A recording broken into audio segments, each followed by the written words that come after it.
Overseas पाकिस्तानियों को बिल्कुल मंजूर नहीं है, और आते ही उन्होंने ओवरसीज़ पाकिस्तानियों के वोट ऑफ राइट्स का जो हमें मिले थे उनको पामाल कर रहे हैं और ख़त्म कर रहे हैं, जो हम होने नहीं देंगे। ओवरसीज़ पाकिस्तानी पाकिस्तान का हिस्सा हैं, और इंशाल्लाह आने वाले इलेक्शन में हम अमली तौर पे और हमारी नई जनरेशन भी पाकिस्तान इलेक्शन में हिस्सा लेगी।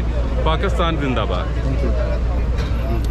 अस्सलाम वालेकुम, मेरा नाम आरज़ू है और मैं यहाँ पे प्रोटेस्ट करने आई हूँ। यहाँ पे जो उन्होंने हमारे ऊपर एक हुकूमत मुसल्लत कर दी है जो बिल्कुल हमें मंजूर नहीं है। ये चोर हैं, ये डाकू हैं, ये गद्दार हैं, और इनको हम फाइट करने के लिए सारे ओवरसीज़ पाकिस्तानी मिलकर यहाँ पे जमा हुए हैं, और हमें ये बिल्कुल नामंजूर है। ये थैंक यू सो मच। बिल्कुल गुमराह रही हैं। ये 31 बिलियन डॉलर्स की वो सरमायाकारी है पाकिस्तान का जिस पर 1 रुपया भी खर्च नहीं होता। तो हम उन्हें बताना चाहते हैं कि